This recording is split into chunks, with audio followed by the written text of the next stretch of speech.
नमस्कार बंधू भगिनींनो, आपल्या सगळ्यांचं सहर्ष स्वागत आहे स्वास्तिकम या माझ्या चॅनलवर। आज मी आपल्यासाठी नवरात्रीतील 9 दिवसाचं पाठ हे पुस्तक घेऊन आलेले आहे। आपल्या सगळ्यांनाच माहिती आहे नवरात्री सुरू आहे आणि या नवरात्रीच्या पर्वावर मी सप्तशतीचा पाठ करत आहे आणि त्याच्याच बरोबर काल कालीचरीचाही केलं।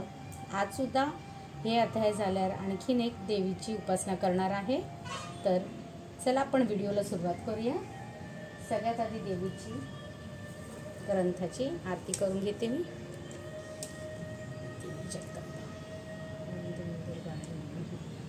ओम श्री रेणुका भवानी देवे नमः। जगदंबा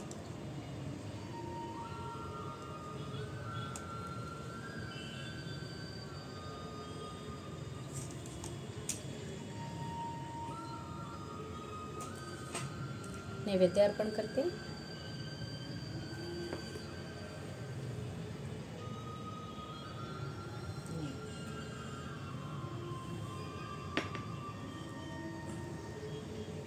नैवेद्यं समर्पयामि, नैवेद्यं समर्पयामि।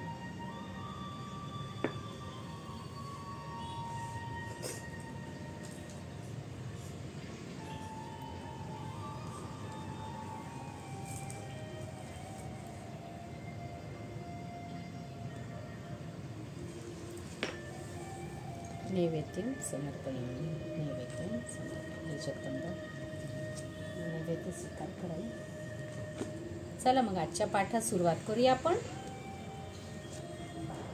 या पुस्तकामध्ये एक खूपच छान गोष्ट आहे की आपल्याला दिवसाप्रमाणे दिलेला आहे। आजचा आपला जो तिसरा दिवस आहे तो आहे तिसरा दिवस। आज आपल्याला दुर्गा सप्तशतीच्या दुसऱ्या, तिसऱ्या व चौथ्या अध्यायाचे म्हणजेच देवीच्या मध्यम चरित्राचे वाचन करायचे। चला तर आज आपण दुसऱ्या अध्यायाकडे वळूया। आधी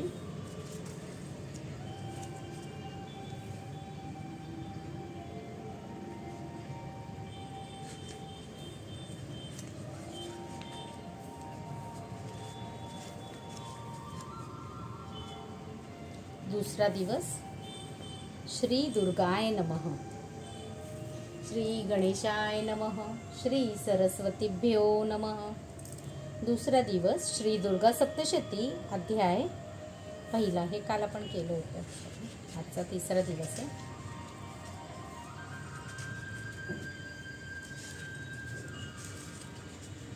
तिसरा दिवस। श्री गणेशाय नमः, श्री सरस्वतीभ्यो नमः।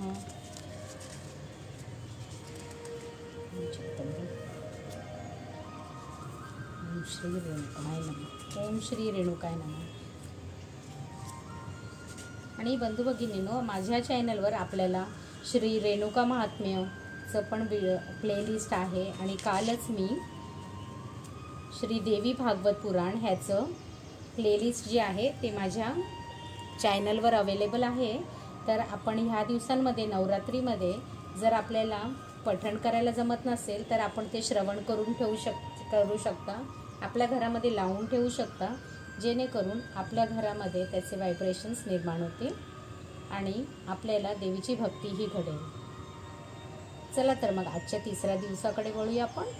श्री दुर्गाय नमः, श्री दुर्गा सप्तशती अध्याय दुसरा। देवांच्या तेजापासून देवीचा प्रादुर्भाव आणि महिषासुराच्या सेनेचा वध। विनियोग। ओम या मध्यम चरित्राचा विष्णू हा ऋषी आहे, महालक्ष्मी ही देवता आहे, उनिष्क हा छंद आहे, शांखबरी ही शक्ती आहे, दुर्गा हे बीज आहे, वायू हे तत्व आहे आणि यजुर्वेद हे स्वरूप आहे। श्री महालक्ष्मी कृपा व्हावी म्हणून मध्यम चरित्राचा जप करताना याचा विनियोग करावा। ध्यान। ओम कमळाच्या आसनावर बसलेल्या प्रसन्न वदनाच्या महिषासुरमर्दिनी भगवती महालक्ष्मीची मी भक्ती करतो। तिने आपल्या हातात अक्षमाला, परशु, गदा, बाण, वज्र, पद्म, धनुष्य, कुंडिका म्हणजेच कमंडलू, दंड, शक्ती, खडक, ढाल, शंख, घंटा, मधुपात्र, शूल, पाश व चक्र धारण केले आहे। ओम रीम म्हणजे मेधा, ऋषी सुरथाला म्हणाले, हे राजा, फार पूर्वी असुरांचा सेनापती महिषासूर व देवांचे नायक इंद्र यांच्या अधिपत्याखाली देवासुरामध्ये 100 वर्षे भयंकर महायुद्ध झाले. त्या युद्धात महापराक्रमी दैत्यांकडून देवांचे सैन्य पराजित झाले. सर्व देवांना जिंकून महिषासूर स्वतः इंद्र झाला. तेव्हा पराजित झालेले देव पद्मोदव प्रजापतीला म्हणजेच ब्रह्मदेवाला पुढे करून भगवान शंकर व विष्णू असलेल्या जागी गेले. देवांनी महिषासुराचा पराक्रम, आपल्या पराजयाचा संपूर्ण वृत्तांत त्या दोन्ही देवेश्वरांना सविस्तर सांगितला. ते म्हणाले, भगवन महिषासुराने सूर्य, इंद्र, अग्नी, वायू, चंद्र, यम, वरुण व अन्य देवांचे अधिकार बळकावून स्वतःकडेच घेतले आहेत. त्या दृष्ट दुरात्म्याने सर्व देवगणांना स्वर्गातून हाकलून दिले आहे. ते सर्व मर्त्य जीवांप्रमाणे भटकत आहेत. हे भगवन, देवांचे शत्रू असलेल्या दैत्यांची सर्व दुष्कृत्य आम्ही सांगितली आहेत. आम्ही तुम्हाला शरण आलो आहोत. त्याचा वध करण्याचा काही विचार करा. म्हणजेच महिषासुराचा वध करायचा काहीतरी विचार करा. याप्रमाणे देवांनी निवेदन ऐकून भगवान मधुसूदन म्हणजेच विष्णू व शंकर यांना भयंकर संताप आला. त्यांच्या भुवया वक्र झाल्या, मुखचर्या भयंकर दिसू लागल्या. क्रोधाने खदखदलेल्या चक्रपाणी विष्णूंच्या, ब्रह्मदेवाच्या आणि शंकराच्या मुखातून महान तेज बाहेर पडले. त्याचवेळी इंद्रादिक देवांच्या शरीरातूनही महान तेज निघाले. ते सर्व एकरूप झाले. महान तेजाचा तो पुंज ज्वलंत पर्वतासारखा दिसू लागला. देवांना त्याच्या ज्वालांनी सर्व दिशा व्याप्त झाल्या आहेत असे दिसले. त्या तेजोराशीचे एका स्त्रीत रूपांतर झाले. तिच्या प्रभेने त्रैलोक्य व्यापून गेले. भगवान शंकराच्या मुखातून निघालेल्या तेजाने त्या देवीचे मुख बनले. यमाच्या तेजाने तिच्या मस्तकावरील केस बनले. भगवान विष्णूच्या तेजाने तिचे बाहू बनले. चंद्राच्या तेजाने दोन्ही स्तन, इंद्राच्या तेजाने मध्यभाग म्हणजे कटी प्रदेश, वरुणाच्या तेजाने पोटऱ्या व मांड्या आणि पृथ्वीच्या तेजाने नितंब भाग बनला. ब्रह्मदेवाच्या तेजाने दोन्ही चरण, सूर्याच्या तेजाने पायांची बोटे, वसूंच्या तेजाने हातांची बोटे आणि कुबेराच्या तेजाने नाक बनले. प्रजापतीच्या तेजाने दात, अग्नी तेजाने तिन्ही नेत्र, संध्येच्या तेजाने दोन्ही भुवया आणि वायूच्या तेजाने तिचे कान निर्माण झाले. अशाच प्रकारे अन्य देवांच्या तेजापासून तिचा एक अवयव निर्माण होऊन त्या कल्याणमयी देवीची उत्पत्ती झाली. साक्षात तेजोराशीच अशी ती देवी पाहून महिषासुराकडून संत्रस्त झालेले देव आनंदित झाले. त्यावेळी पिनाक नामक धनुष्य धारण करणाऱ्या भगवान शंकरांनी आपल्या शूलातून दुसरा शूल निर्माण करून तिला दिला. भगवान श्रीकृष्णही आपल्या चक्रातून दुसरे चक्र निर्माण करून त्या भगवती देवीला दिले. वरुणाने शंख दिला, अग्नीने शक्ती दिली व वायूने धनुष्यासह बाणांनी भरलेले भाते दिले. देवांचे राजा इंद्र याने आपल्या वज्रातून दुसरे वज्र निर्माण करून दिले. तसेच ऐरावत हत्तीवरून उतरवून एक घंटाही दिली. यमाने आपल्या कालदंडातून एक दंड दिला. वरुणाने पाश दिला. प्रजापतीने अक्षमाला दिली व ब्रह्मदेवाने कमंडलू दिला. सूर्याने तिच्या रोमकुंपामध्ये तिच्या केसांच्या मुळाशी असलेल्या छिद्रात आपल्या किरणाचे तेज भरले. काळाने चमकणारी ढाल व तलवार दिली. क्षीरसागराने उज्ज्वल हार, कधीही जीर्ण न होणारी वस्त्रे दिली.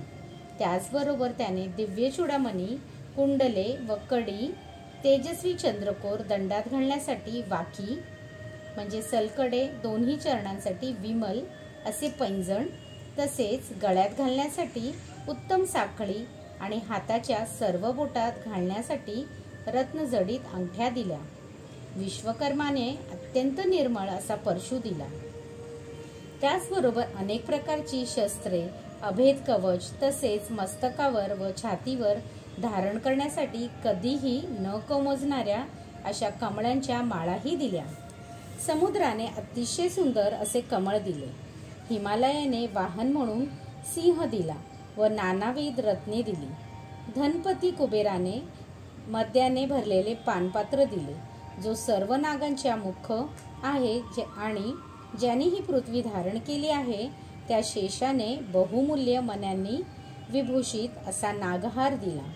इतर देवांनीही नानाविध आभूषणे व आयुधे देऊन त्या देवीचा सन्मान केला. तेव्हा ती देवी मोठमोठ्याने पुन्हा विकट हास्ययुक्त गर्जना करू लागली. त्या भयंकर नादाने सारे आकाश दुमदुमले. त्या प्रचंड ध्वनीचा प्रतिध्वनीही मोठा झाला. त्याने सर्व लोकांमध्ये मोठी खळबळ निर्माण झाली. समुद्र शुद्ध झाले, पृथ्वी डोलू लागली, सर्व पर्वत डगमगले. त्यावेळी अत्यंत आनंद झालेले देव त्या सिंहवाहिनी देवीचा जय जयकार करू लागले. त्यांच्या समवेत आत्मरूपाच्या प्रत्यक्ष मूर्तीच असे मुनिजनही भक्तिभावाने विनम्र होऊन तिची स्तुती करू लागले. त्या समयी संपूर्ण त्रैलोक्य शुद्ध झालेले पाहून देवांचे शत्रू असलेले दैत्य आपली समस्त सेना सुसज्ज करून आयुधे सरासावून एकदम चाल करून आली. महिषासूर ही हे काय चाललेले आहे असे आश्चर्य व्यक्त करीत संतप्त झाला. तो सर्व दैत्यांच्या मध्ये राहून देवीने केलेले सिंहनादाच्या रोखाने धावला. त्याने आपल्या तेजाने सर्व त्रैलोक्य व्यापणाऱ्या त्या देवीला पाहिले. तिच्या चरणांच्या भाराने भूमी दबली जात. तिच्या मस्तकावरील मुकुटाने आकाशात तेजाची रेखा उमटली. ती आपल्या धनुष्याच्या टंकाराने सर्व म्हणजे सप्तपातांना प्रक्षुब्ध करीत होती आणि आपल्या हजारो भुजांनी सर्व दिशा व्यापून उभी होती. त्यानंतर देवदेष्ट्या असुरांचे त्या देवीबरोबर युद्ध झाले सुरू. त्यावेळी नाना प्रकारचे अस्त्र शस्त्रांचे प्रहाराने अंतरिक्ष झगझगीत झाले. चिक्षुर नावाचा महादैत्य महिषासुराचा सेनापती होता. तो देवीशी युद्ध करू लागला. चामर दैत्य अन्य असुरांची चतुरंग सेना घेऊन आणि उदग्र नावाचा दैत्य 60,000 रथ घेऊन देवीशी लढू लागला. महाहनु नावाचा दैत्य 1 कोटी सैन्य घेऊन युद्ध करू लागला. तर असिलोमा नामक महादैत्य 5 कोटी रथी समवेत युद्धास ठाकला. बाष्कळ नावाचा दैत्य 60 लक्ष असुर सैन्यासह युद्धभूमीवर लढू लागला. तर परिवारित नावाचा असुर हत्ती व घोडे यांची हजारोंची फौज घेऊन युद्धास प्रवृत्त झाला. त्यांच्याबरोबर 1 कोटी रथही होते. त्यावेळी बिडाल नावाचा दैत्यही 5 कोटी रथ घेऊन देवीशी युद्ध करू लागला. तेथे रथांनी वेढलेल्या परिवारित दैत्य युद्धमग्न असताना रथ, हत्ती व घोडे यांनी युक्त असलेले इतरही अनेक महादैत्य देवीशी युद्ध करू लागले. तेव्हा हजारो कोटी रथ, हत्ती व घोड्यांची सेना घेऊन स्वतः महिषासूरही युद्धात उतरला. ते सर्व दैत्य तोमर, भिंदीपाल, शक्ती, मुसळे, खडगे, परशु व पट्टे यांनी देवीशी लढत होते. काही दैत्यांनी तिच्यावर शक्ती फेकल्या, काही दैत्यांनी पाश टाकले, तर काही दैत्यांनी खडगाचे प्रहार करून देवीला मारण्याचा प्रयत्न केला. तेव्हा त्या चंडिका देवीने दैत्यांची ती सर्व शस्त्रास्त्रे आपल्या शस्त्रांनी सहज तोडून टाकली. त्या युद्धप्रसंगी तिच्या मुखावर परिश्रमाचे वा थकल्याचे कोणतेही चिन्ह दिसत नव्हते. त्यावेळी तिचा पराक्रम पाहून देव आणि ऋषी तिची स्तुती करत होते. त्या युद्धात भगवती परमेश्वरीने असुरांच्या अंगावर अनेक शस्त्रास्त्रे सोडली. देवीची वाहन असलेल्या सिंहही क्रुद्ध होऊन आपली आयाळ हलवीत वनामध्ये वनवा पसरत जावा तसं दैत्यसैन्य संचार करू लागला. त्यावेळी रणांगणात दैत्यांशी युद्ध करीत असताना अंबिकेने जे निश्वास टाकले त्यांचे तत्काळ शेकडो हजारो गण निर्माण झाले. ते परशु, भिंदीपाल, तलवारी व पट्टे यांनी दैत्यांशी लढू लागले. देवीच्या शक्तीच्या आवेशाने बलाढ्य झालेले ते गण असुरांचा नाश करून शंख नगारे वाजवू लागले. त्या युद्धरूपी महोत्सवात अन्य गणांनी मृदुंगाचा ध्वनी केला. त्यावेळी देवीने त्रिशूळाने, गदेने आणि शक्तींचा मारा करून तसेच खड्गादी आयुधांनी शेकडो महादैत्यांचा संहार केला. तिने कित्येक दैत्यांना घंटेच्या भयंकर नादाने मूर्छित पाडले.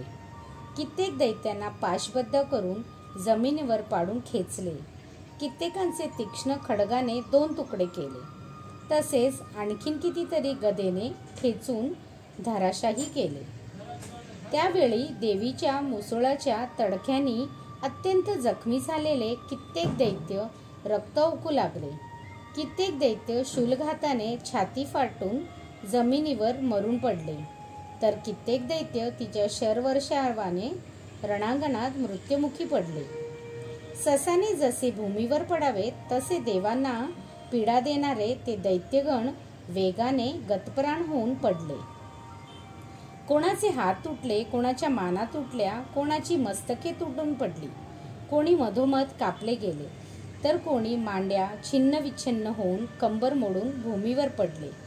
त्या युद्धात कोणाचा एकच हात राहिला, कोणाचा एकच पाय राहिला, तर कोणाचा एकच डोळा शिल्लक राहिला. देवीने काहींचे 2 तुकडे केले.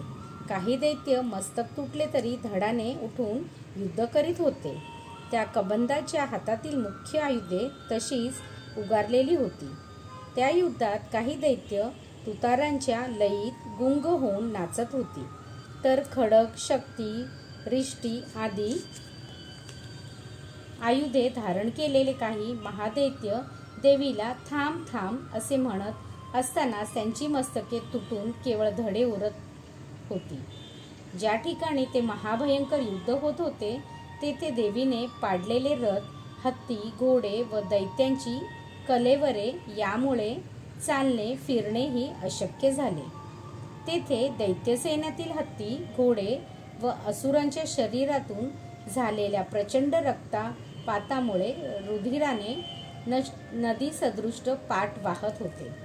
ज्याप्रमाणे गवत व लाकूड यांचा मोठा ढीग अग्नी नष्ट करतो, त्याप्रमाणे अंबिकेने दैत्यांचे ते विशाल सैन्य क्षणार्धात नष्ट केले.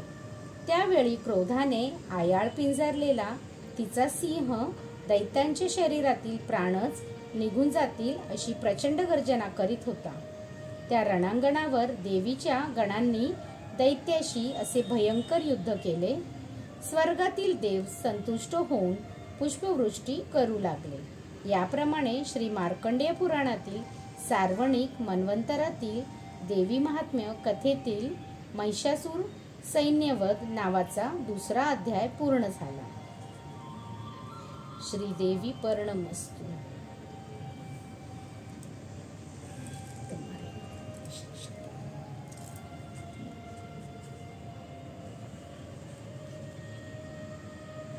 श्रीदेवी पर्णमस्तु. शुभं भवतु, शुभं भवतु, शुभं भवतु.